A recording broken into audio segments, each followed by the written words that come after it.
এই 10টা কাজের একটাও যদি কেউ করে তবুও ঈমান ভেঙে যাবে, ঈমান বিধ্বংসীকারী বিষয়। তখন আবার তাকে পুনরায় শাহাদা দিয়ে ইসলামে প্রবেশ করতে হবে, মুমিন হতে হবে, ঈমানদার হতে হবে।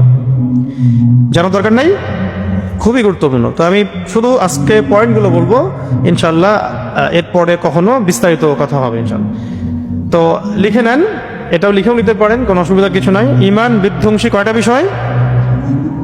আবার বলছি, ঈমান বিধ্বংসী কয়টা বিষয়? ওই যে উদাহরণ দিলাম, অজু করেছেন, এখন যদি কারো ধরেন কেউ বমি করে ফেললো বা ইস্তেঞ্জা করে ফেললো, অজু থাকবে? গোসলে থাকবে? থাকবে না। এরকম ঈমান বিধ্বংসী কিছু বিষয় আছে যেগুলো করলে ঈমান বের হয়ে যাবে, চলে যাবে। আল্লাহ পাক এই সবগুলো কাছ থেকে আমাদের সবাইকে হেফাজত করেন। তাহলে এখন আমরা যে কয়েকটা বিষয় বলছি, ঈমান বিধ্বংসী 10টা বিষয়। 1 নাম্বার, আল্লাহর সাথে শিরক করা। আল্লাহর সাথে শিরক করা, ওই যে শিরক নিয়ে তো আলোচনা হয়েছে বিস্তারিত এখানে বেশ কয়েকদিন। তাওহীদ নিয়ে কথা হয়েছে। শিরক মানুষের কথায় হয়ে যায়, কাজে হয়ে যায়, আকীদায় হয়ে যায়, চিন্তায় হয়, দর্শনে হয়, ইবাদতের ক্ষেত্রে হয়। এরকম বহু ক্ষেত্র আছে শিরকের। তো শিরক সম্পর্কে বিস্তারিত জানতে হলে তাওহীদ এবং শিরকের উপর যে কিতাবগুলো আছে এগুলো বাসায় কিনেন, পড়েন। যেগুলো বুঝবেন না আলেমদেরকে জিজ্ঞাসা করবেন। তাহলে প্রথম কথা হলো, আল্লাহ পাকের সাথে শিরক করা যাবে না। শিরক করলে ঈমান ছুটে যাবে। এই বিষয়ে সূরা নিসার মধ্যে 48 নম্বর এবং 116 নম্বর আয়াতে আল্লাহ পাক ইরশাদ করেছেন, ইন্নাল্লাহা লা ইয়াগফিরু আন ইউশরাকা বিহি ওয়া ইয়াগফিরু মা দুনা যালিকা লিমান ইয়াশা। নিশ্চয়ই আল্লাহ তাআলা তার সাথে শিরকের গুনাহ ব্যতীত অন্য যে কোনো গুনাহ যাকে ইচ্ছা মাফ করতে পারেন। নিশ্চয়ই আল্লাহ রাব্বুল আলামিন তার সাথে শিরকের গুনাহ ক্ষমা করেন না, এছাড়া অন্য যে কোনো গুনাহ যাকে ইচ্ছা ক্ষমা করতে পারেন। তওবা করলে শিরকের গুনাহ মাফ হবে, তওবা না করে শিরকের উপর মৃত্যুবরণ করলে অবস্থা ভয়াবহ। যার আমল নামায় শিরক থাকবে নিশ্চিত জাহান্নাম, আর যার আমল নামায় শিরক থাকবে না, যত গুনাহই থাক, একদিন না একদিন জান্নাত। যার আমল নামায় শিরক থাকবে, জাহান্নাম ছাড়া রাস্তা নাই, ওই অবস্থায় মারা গেছে, ওই অবস্থায় মারা গেছে আর কি। আর যার আমল নামায় শিরক নাই, অন্য হয়তো পাপ আছে, আল্লাহ পাক চাইলে যে কোনো পাপ মাফ করতে পারেন। তবে শিরকের সাথে কিন্তু কুফরও থাকতে পারে, কুফর থাকলেও একই অবস্থা। তো এক কথায় সূরা নিসা আল্লাহ রাব্বুল আলামিন বলেছেন যে আল্লাহ রাব্বুল আলামিন তার সাথে শিরকের গুনাহ ক্ষমা করেন না বা করবেন না, এছাড়া যে কোনো গুনাহ আল্লাহ পাক যাকে ইচ্ছা ক্ষমা করতে পারেন। এছাড়া সূরা মাঈদার ৭২ নম্বর আয়াতেও ইরশাদ করা হয়েছে যে ইন্নাহু মান ইউশরিক বিল্লাহ ফাকাদ হারামাল্লাহু আলাইহিল জান্নাহ। এটা তো আপনারা জানেনই, ওয়া মাওয়াহুন নার ওয়া মা লিযালিমিনা মিন আনসার।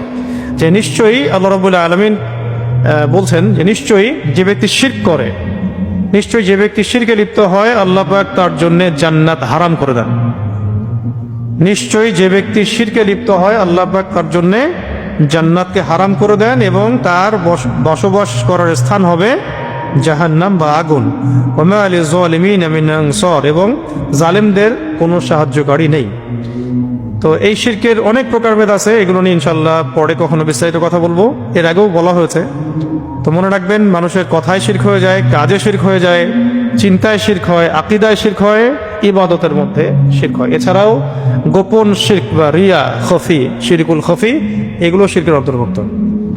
এটা হলো 1 নাম্বার ঈমান বিধ্বংসী 10টা বিষয়। প্রথমটা হলো আল্লাহর সাথে শিরক করা। 2 নাম্বার, আল্লাহ এবং বান্দার মাঝে মধ্যস্থতাকারী স্থাপন করা।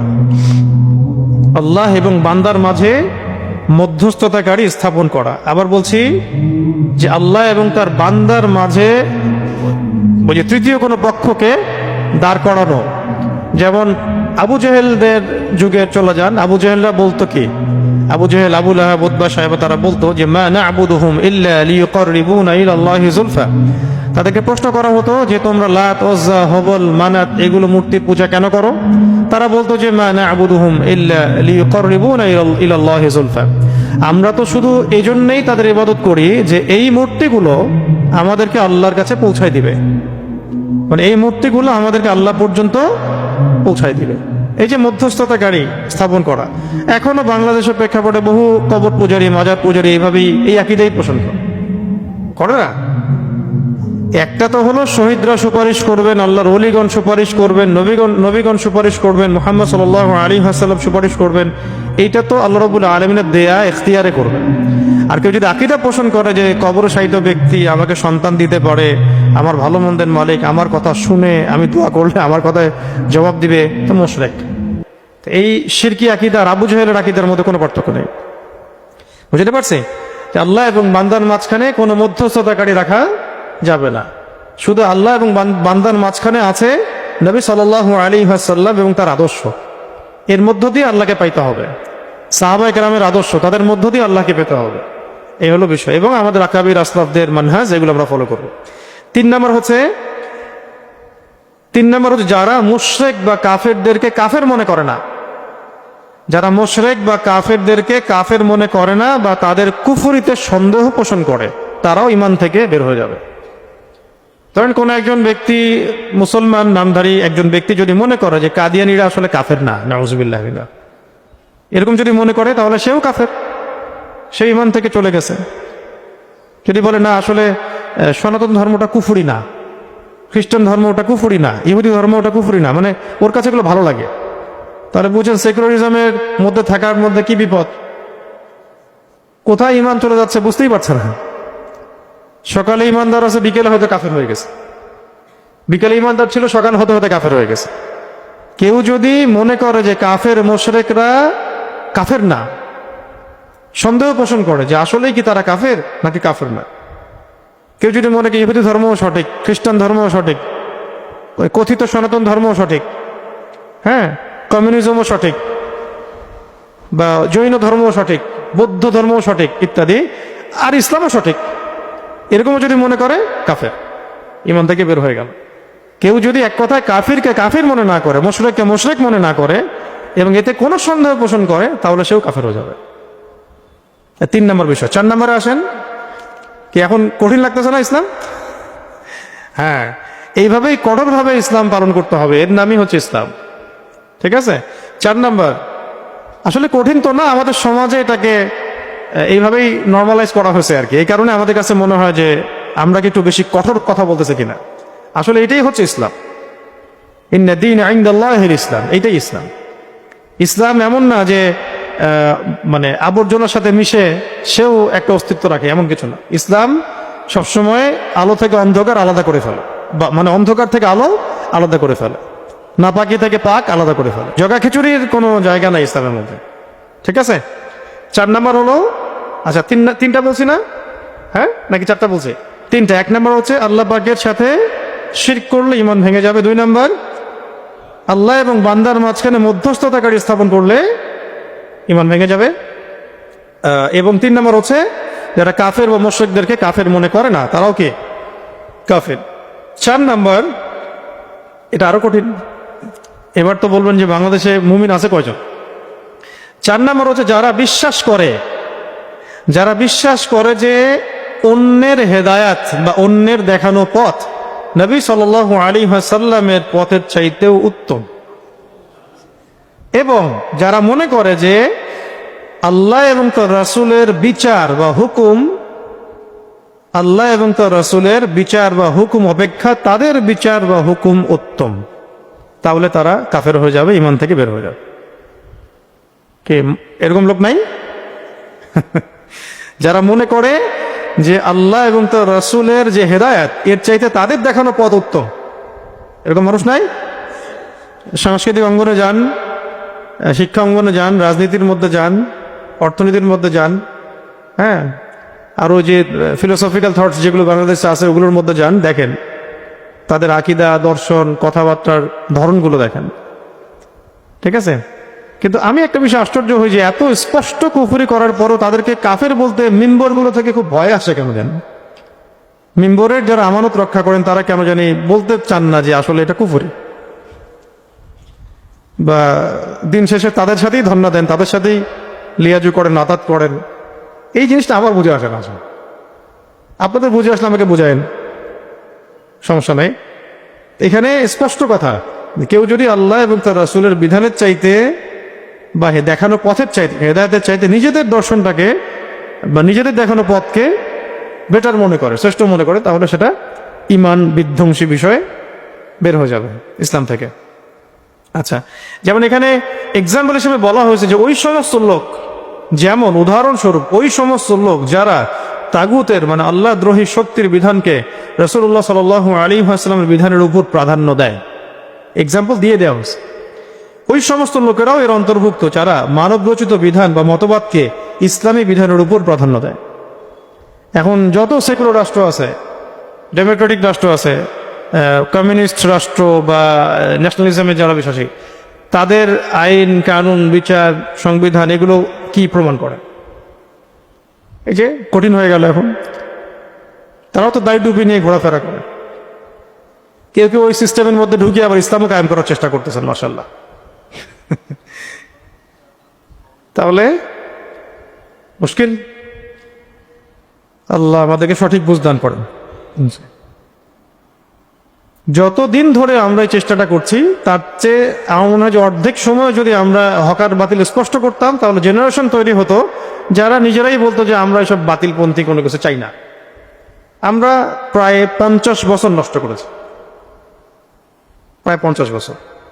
এখন যে একটা মানে হাইপ দেখা যায়, বা বুঝুক না বুঝুক ইসলাম, আল্লাহ, রসুল, শরিয়া, ইমারা, আল্লাহর আইন, এগুলোর প্রতি যে মহব্বতটা দেখা যায় একটা প্রজন্মের মধ্যে, এই মেহনতটা কিন্তু আপনি 30 বছর আগের জেনারেশনের মধ্যে এইভাবে হয়তো পাবেন না।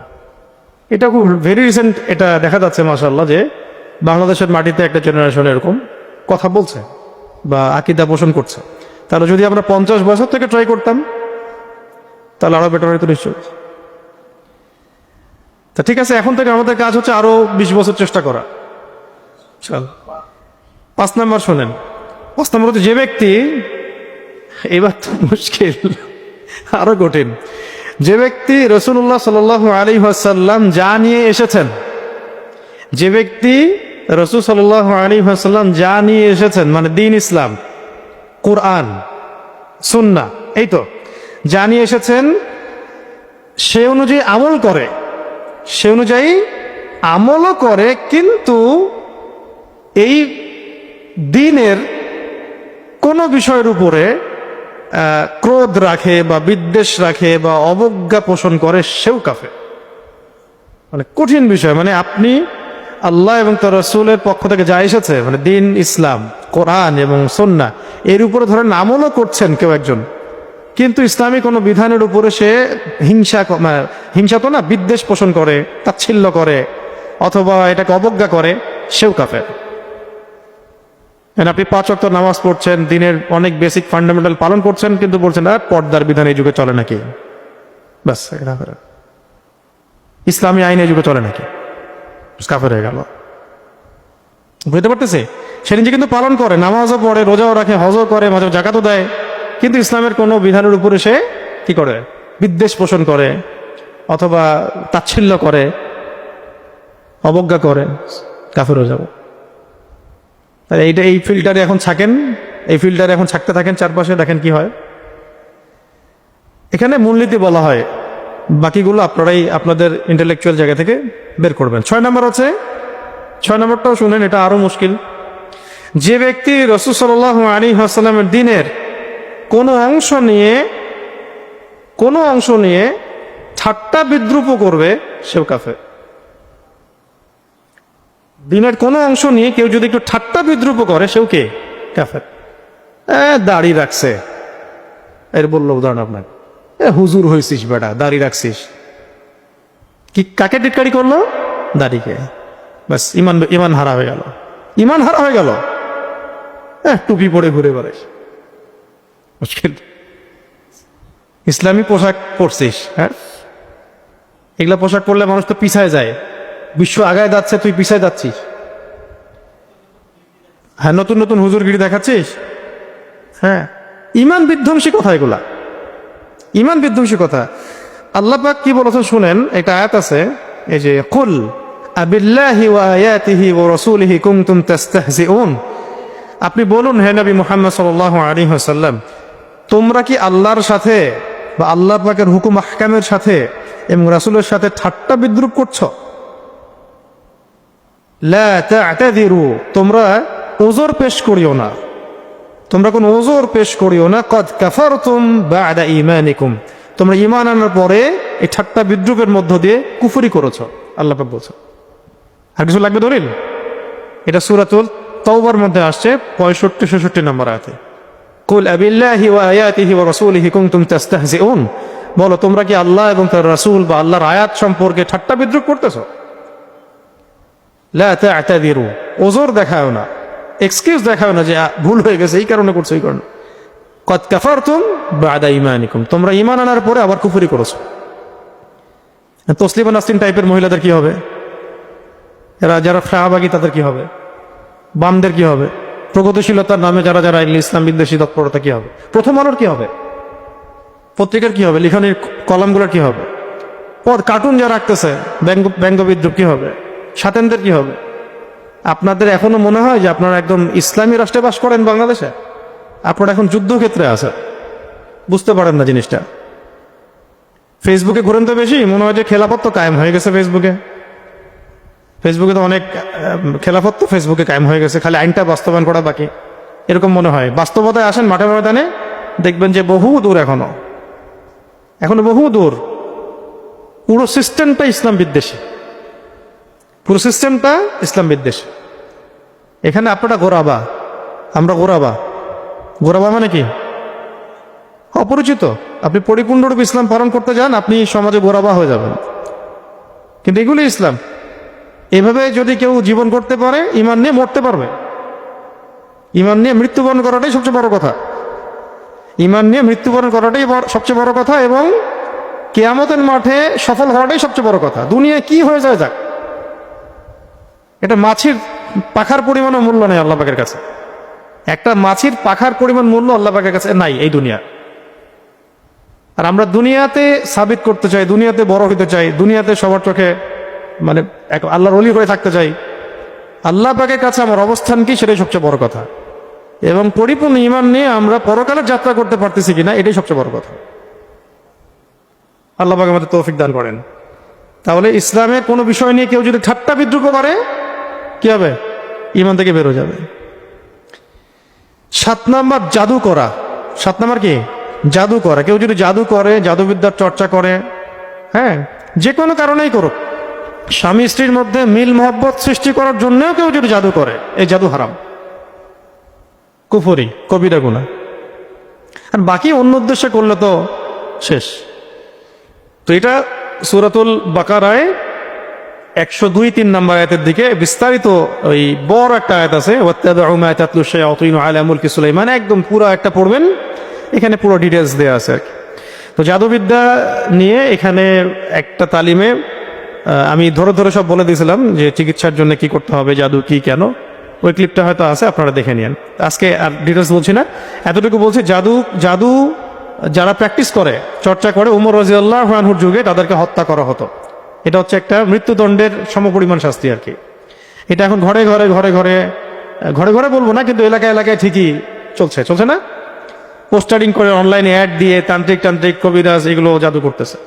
এগুলো থেকে বাঁচতে হলে অবশ্যই কোরআনের সাথে সম্পর্ক রাখতে হবে, ফরজ ওয়াজিব ঠিকঠাক মতো আদায় করতে হবে, পাক পবিত্র থাকতে হবে, নিয়মিত দোয়া দরুদ মাসনুন যে জিকির আজগার এগুলো করতে হবে। ইনশাআল্লাহ আল্লাহ পাক এগুলো থেকে হেফাজত করবেন। ঠিক আছে? 8 নাম্বারটা আরো কঠিন হয়ে যাচ্ছে মনে হয়। 8 নাম্বারটা হচ্ছে যে কাফের মুশরিকদের পৃষ্ঠপোষকতা করা এবং মুসলমানদের বিরুদ্ধে তাদেরকে সাহায্য করা। করলে ঈমান ধ্বংস হয়ে যাবে, ঈমান বের হয়ে যাবে। কাফের মুশরিকদেরকে পৃষ্ঠপোষকতা করা আর মুসলমানদের বিরুদ্ধে তাদেরকে সাহায্য করা। বাস মূলনীতি বলে দিলাম, বাকিটা মিলান। সারা দুনিয়া ব্যাপী আমাদের দেশে, আমাদের অঞ্চলে, আমাদের এলাকায় কাফের মুশরিকদের পৃষ্ঠপোষকতা কারা করতেছে আর মুসলমানদের বিরুদ্ধে তাদেরকে সাহায্য কারা করতেছে? এরা মুমিন না, এরা কোশ্চিন কালেও মুমিন না। বাস্তবতা এরকম আর কি। কখনো কখনো তো আমরা এটাও দেখি যে সামান্য একটু সমর্থনের আশায় কুফুরিকে কুফুরি বলতে ইসলামপন্থীদের অনেকে ভয় পান, কাফেরকে কাফের সাব্যস্ত করতেও ভয় পান, মুশরিকদেরকে মুশরিক বলতে ভয় পান, বরং তাদের মানে কি বলবো, তাদের পিছনে তেল দেন, তাদের পিছনে আপনারা যেভাবে তাদের দাসত্ব করেন, পক্ষান্তরে মুমিন মুসলিম ভাইদের বিরুদ্ধে আপনারা তৎপর। কাফেরদের সাথে আপনাদের যতটা আতাত, মুসলিমদের সাথে তার চেয়ে বেশি বিদ্বেষ। এগুলো ইমান বিধ্বংসী বিষয় আর কি। দেখ, এক কথায় কাফের মুশরিকদের যারা পৃষ্ঠপোষকতা করে এবং যারা মুমিন মুসলিমদের বিরুদ্ধে তাদেরকে সাহায্য করে, তারা কোশ্চিন গেল মুমিন নয়, ইমান বিধ্বংসী বিষয়। তাহলে মিডল ইস্টের কি হবে, আর ফিলিস্তিন জেরুজালেমের কি হবে? যারা আমেরিকাকে বন্ধু বানাইছে, তারপরে যারা ইসরায়েলকে বন্ধু বানাইছে, ওদের কি হবে? যারা আমেরিকান ঘাঁটিগুলোকে দেশে জায়গা করে দিয়েছে, ওদের কি হবে? আমি মূলনীতি বলছি, বললে তো অনেক কথা বলা যায়, বেশি বললেও সমস্যা। হ্যাঁ হ্যাঁ, আমেরিকার জন্মদিন পালন দেখি নাই, শুনছি একজনের কাছে যে আমেরিকারও নাকি জন্মদিন আছে। আর ও তো সামনে মরবে, ও তো মৃত্যু দিবস সামনে ওর। এটা নিশ্চিত লিখে রাখেন যে আমেরিকার পতন খুবই নিকটে ইনশাআল্লাহ।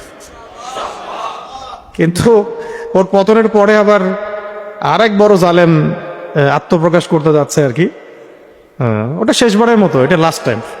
এরপরে আর জুলুমের অস্তিত্ব থাকবে না ইনশাআল্লাহ পৃথিবীতে। সবকিছু একটা শেষ আছে আর কি। তো এটা এমন একটা মানে মূলনীতি, এই মূলনীতির মধ্যে অনেক কিছু পড়ে যাচ্ছে। যারা কাফের মুশরিকদের বিরুদ্ধে যারা কাফের মুশরিকদেরকে পৃষ্ঠপোষকতা করে এবং মুমিনদের মুসলিমদের বিরুদ্ধে ওদেরকে সাহায্য করে। বুঝেন, একদম আফিয়া সিদ্দিকা থেকে শুরু করে ওয়ার্ল্ড অ্যাফেয়ার্সে সব মিলান এর মধ্যে পড়বে না? এর মধ্যে পড়বে। 9 নম্বর, যে ব্যক্তি বিশ্বাস করে, এটা আমাদের সমাজে আছে, যে ব্যক্তি বিশ্বাস করে যে এমন কিছু মানুষ আছে যাদের জন্য আল্লাহ এবং তার রাসূলের শরীয়ত মানার দরকার নাই। হ্যাঁ, এমন আকীদার কিন্তু অনেক মানুষ আছে আমাদের সমাজে। যে কুষ্টিয়া যান, লালনের দরবারে যান, ওরা বলবে যে ওরা তো মুসলমান, এগুলো আপনাদের জন্য, নামাজ রোজা হজ জায়গাতে এগুলো আপনাদের কাজ, আমরা অনেক উপরে উঠে গেছি। অনেক দরগার মধ্যে এগুলো চলতেছে। বিশাল বড় পীর সাহেব, সমাজ এলাকায় খুব নাম, নামাজ পড়ে না, বলবে যে আমার নামাজ লাগে না, ওটা তোমাদের স্তর, আমি ইয়াকিনের স্তরে পৌঁছাই গেছি। এইরকম আর কি। এরকম আছে না অনেক মানুষ সমাজে। তো এই বিষয়টা খেয়াল রাখবেন যে এই শরিয়া মানতে আমরা সবাই বাধ্য। এমন কোনো ব্যক্তি নাই যে এর ঊর্ধ্বে চলে যেতে পারে। নবী সাল্লাল্লাহু আলাইহি ওয়াসাল্লামকে সর্বশেষ কঠিন অসুস্থতার সময়ও তিনি কাঁধে ভর দিয়ে মসজিদে এসে নামাজ পড়েছেন। এরা আবার কত বড় হয়ে গেল যে এদের আবার শরীয়ত লাগে না। আল্লাহ পাক আমাদেরকে সব ভণ্ডামি থেকে হেফাজত করেন। আর সবচেয়ে শেষে সেটা হলো, এটা আমরা এর মধ্যে পড়ে যাচ্ছি আর কি। আল্লাহ পাক আমাদেরকে হেফাজত করেন। সেটা হলো আল্লাহ পাকের দিন ইসলাম থেকে এবং দিনী ইলম শিক্ষা করা থেকে সম্পূর্ণ গাফেল থাকা। এটা আমাদের এবার ইয়াং জেনারেশনকে মিলাবে। এটা আমাদের শিক্ষা ব্যবস্থায় পড়বে যে আল্লাহ রাব্বুল আলামিনের দিন ইসলাম থেকে সম্পূর্ণ গাফেল থাকা। কোনো ফিকিরই নাই দিন নিয়ে, কোনো চিন্তাই নাই, না নামাজ, না তিলাওয়াত, না জিকির, না দিন শেখার কোনো ফিকির, না ওস্তাদদের কাছে যাওয়ার চেষ্টা, মানে কিছুই নাই। দিন নিয়ে কোনো মাথা ব্যথা নাই, দিনের সাথে কোনো কানেকশন নাই। এটা তো কুফরি, ইমান থেকে বের হয়ে গেছে, ইমান নাই। এখানে এটাও অ্যাড করা হয়েছে ইসলামের শিক্ষা গ্রহণ করা থেকে বিরত থাকা এবং সেই অনুযায়ী আমল না করা। ইসলামের শিক্ষা গ্রহণ করা থেকে বিরত থাকা এবং সেই অনুযায়ী আমল না করা, এটাও ইমান বিধ্বংসী বিষয়। এর মধ্যে আমাদের পুরো কিশোর সমাজ, যুব সমাজ, তরুণ তরুণী সবাই পড়ে যাচ্ছে, শিক্ষা ব্যবস্থাও পড়ে যাচ্ছে এর মধ্যে। তো এই 10টা বিষয় জানা খুব জরুরি।